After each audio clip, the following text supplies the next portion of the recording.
Hello guys, मैं आपके लिए लेकर आया हूं यहां पे 5 इंपॉर्टेंट टिप्स आपकी बोर्ड एग्जाम में 95% प्लस मार्क्स लाने के लिए। यानी कि हम यहां पे बात कर रहे हैं आपके क्लास 12 बोर्ड एग्जाम के बारे में। तो बच्चों, जैसा कि आपको पता है, अब जो टाइम ड्यूरेशन है वो बहुत ही फास्ट निकल रहा है। यानी कि अभी हम बात करें तो यहाँ पे आपका 2.5 मंथ्स कंप्लीट जो है वो आपके एग्जाम्स के लिए रह गया है। यानी कि 4 मई फटाफट से आने वाली है और आपके एग्जाम जो हैं वो फटाफट से ही आपके सामने आ जाएंगे और आपको पता भी नहीं चलेगा। तो आपकी प्रिपरेशन को और स्ट्रांग करने के लिए यहाँ पे मैं आपके लिए कुछ अमेजिंग टिप्स लेकर आया हूँ, जिनको करने से मैं गारंटी करता हूं कि आप 95% प्लस मार्क्स अपने बोर्ड एग्जाम में अचीव कर ही लेंगे। क्लियर है? बिल्कुल क्लियर होगा। क्योंकि देखिए, आप जो अपनी छोटी कक्षाओं से पढ़ते हुए आ रहे हैं, यानी कि 9th की बात कर दें हम, या 8th की बात कर लें, 10th की बात कर लें, 11th की बात कर लें, तो वहां पर आपको इतना फोकस नहीं करना पड़ता था। ठीक, आप इजी गोइंग में कर लेते थे। लेकिन यहां पर भी आपको परेशान होने की जरूरत नहीं है, क्योंकि यहां पर भी आपको बोर्ड के एग्जाम के अंदर बेसिकली कोई रॉकेट साइंस नहीं करना है।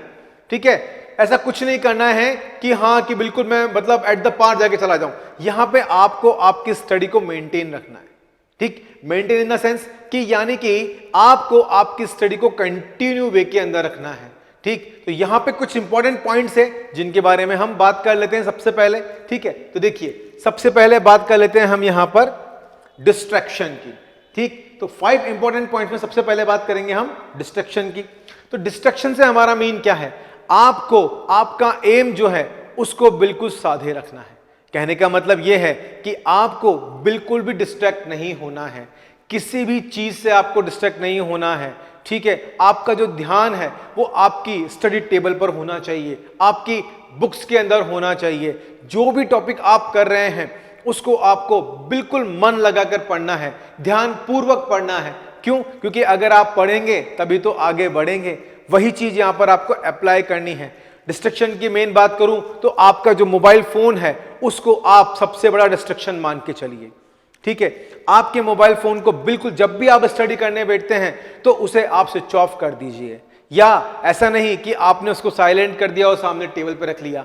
लगा कि आप 1 घंटा पढ़ने बैठे हैं, थोड़ी देर के लिए आपका ध्यान डाइवर्ट हुआ और आपने आपके हैंडसेट की तरफ देखा, यानी उस पर कोई मैसेज आया या किसी का कॉल आया, तो क्या हुआ? यहां पे डिस्ट्रैक्शन हुआ। तो आपको इस डिस्ट्रैक्शन से दूर रहना है।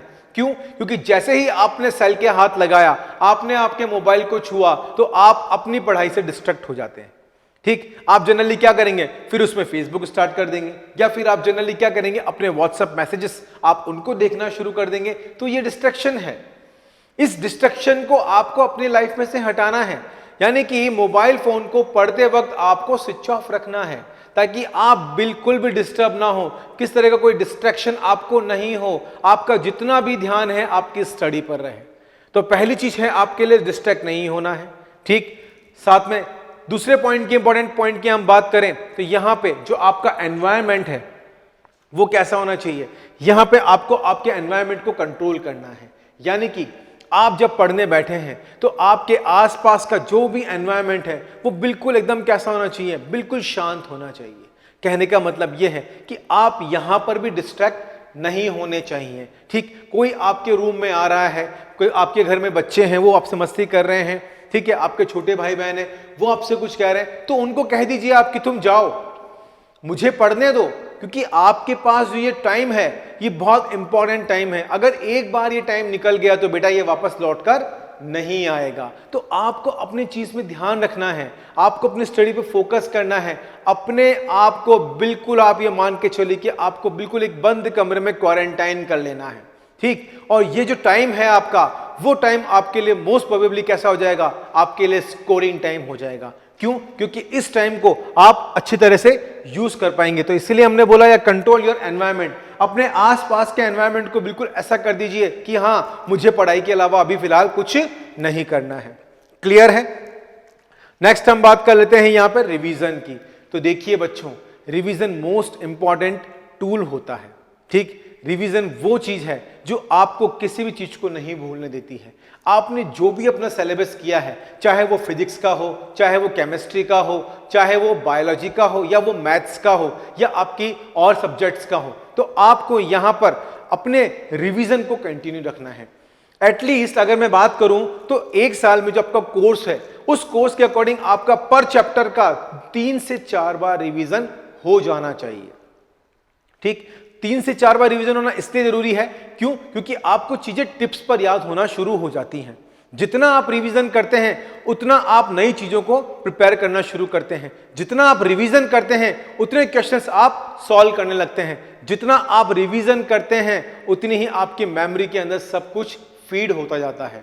ठीक, साथ ही साथ आपको क्या करना है, पढ़ने के टिप्स की अगर हम बात करें यहां पे, तो रिवीजन के साथ साथ आपको क्या करना है कि आपको शॉर्ट नोट्स बनाने हैं। ठीक, जैसे कि हमने आपको बताया हुआ है कि शॉर्ट नोट्स क्या करना है, आपको खुद के हिसाब से प्रिपेयर करना है। आपको एक ब्लैंक पेज लेना है, उसके अंदर आप पॉइंट्स लिखिए। जो भी पर्टिकुलर चैप्टर आप ले रहे हैं उस चैप्टर के आपको पॉइंट्स लिखने हैं, अपने हिसाब से उसको समराइज कीजिए। ठीक है, या फिर फ्लैश कार्ड्स बना लीजिए, फ्लैश कार्ड में आप उन्हें लिख कर रखिए। जब आप अपने हिसाब से कोई नोट्स प्रिपेयर करते हैं, किसी टेबुलर फॉर्म के अंदर आप नोट्स प्रिपेयर करते हैं, तो आपको पता होता है कि हाँ ये मैंने तैयार किया है। तो उन चीजों को आप भूलते नहीं हैं, वो आपने खुद ने बनाई हैं। इन छोटी छोटी चीजों को अपने पास रखिए और इनको बनाइए। रात को सोने से पहले कोई ऐसा टॉपिक जो आपको बहुत परेशान करता है, कोई ऐसा चैप्टर जो आपको बहुत टफ लगता है, उस चैप्टर को आपको क्या करना है, उस चैप्टर को आपको सबसे पहले तैयार करना है। कैसे? लेकिन उसके लिए टाइम, ये नहीं कि आपको चैप्टर नहीं आ रहा तो आप किसी और चैप्टर को या किसी और सब्जेक्ट को आपने टाइम दे दिया। जिस चीज के आप पीछे लग गए उस चीज को पहले हमें कंप्लीट करना है। ठीक, और सबसे सूटेबल टाइम मैं आपको बताता हूं कि जो आपको याद करना है ऐसे चैप्टर में, या तो आप अर्ली मॉर्निंग सुबह यानी कि 5 से 6 बजे के बीच में उठिए, या फिर रात को सोने से पहले आप उस चैप्टर को रिवाइज कीजिए। क्यों? होगा क्या, जब आप रात को सोने से पहले उस चैप्टर को रिवाइज करेंगे तो जो उसके पॉइंट्स हैं वो रात भर आपके दिमाग में रहेंगे, और जैसे ही सुबह उठकर आपने फ्रेश माइंड से एकदम उन चीजों को वापस से रिवीजन कर लिया तो वो चैप्टर आपके दिमाग की मेमोरी में जाके लॉक हो जाता है। क्लियर? यानी कि अगर सुटेबल टाइम है तो उसके अकॉर्डिंग आप अपने टाइम को यहां पर एडजस्ट कीजिए, और जितने भी टफ चैप्टर्स हैं, टफ आपको जो भी टॉपिक लगते हैं, उनको इस तरह से आप रिवाइज कीजिए। और उनको एक बार रिवाइज नहीं करना है, उन्हें आपको सेवरल टाइम्स रिवाइज करना है, यानी कि बार बार 4 से 5 बार आपको उनको रिवाइज करना है। शॉर्ट नोट्स बनाने हैं, किस तरह से हैं, जो क्वेश्चंस होते हैं उन क्वेश्चंस को आपको यहां पर देखना है और उनको रेगुलरली बेसिस पे सॉल्व करना है। जब भी आप कोई क्वेश्चन पेपर सोल्व करते हैं तो उसमें आप देखिए कि ये जो पर्टिकुलर क्वेश्चन है वो कहां से आया है, किस टॉपिक से आया है। अगर ये चीज आप करने में कामयाब हो जाते हैं, सफल हो जाते हैं, तो आपको आपके 95% प्लस मार्क्स लाने से कोई नहीं रोक सकता है। क्लियर? तो यहां पे आपको क्या करना है, कंटिन्यू रिवीजन करना है।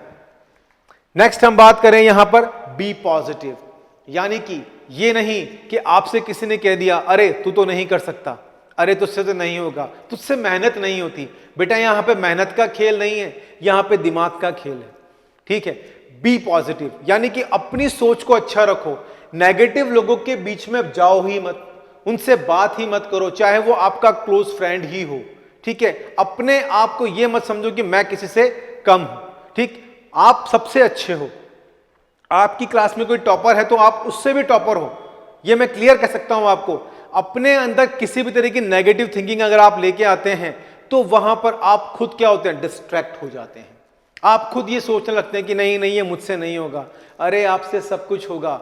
बुक लिखने वाला भी इंसान है और इसका आंसर देने वाले आप भी इंसान हो, तो बताइए आपसे क्यों नहीं होगा।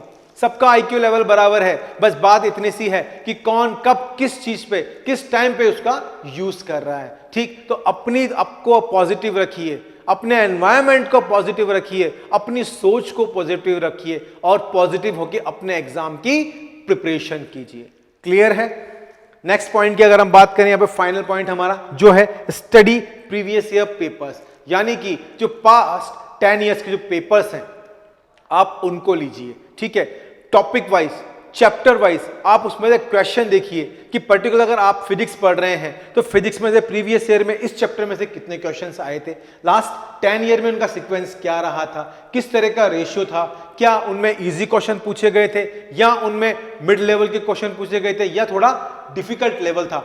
इस पैरामीटर पे आप उस चीज को देखिए, फिर उन क्वेश्चंस को करिए जिनको आपको लगता है कि हाँ ये मुझे ज्यादा टाइम देना है। तो जो टाइम कंज्यूमिंग क्वेश्चन है उन पे आप ट्रिक्स बनाने की कोशिश कीजिए और टिप्स एंड ट्रिक्स पे आप काम कीजिए। ठीक, सबसे बड़ी बात, आपको यहां पे बुक को नहीं पढ़ना, आपको अब रिवीजन करना है। ये जितना भी आपके पास टाइम है ये सब कुछ अब चैप्टर्स पढ़ने का नहीं है, रिवीजन करने का है। तो आप अपने जो प्रीवियस ईयर के पेपर्स हैं, अगर आपने, मैं 10 इयर्स की बात नहीं करता, आपने 5 इयर्स के पेपर भी अगर बहुत तरीके से ढंग से समझ के अगर आपने कर लिए तो आपकी स्कोरिंग को 95 नहीं, मैं कह रहा हूं 98 99 से भी ऊपर लेके जा सकता है।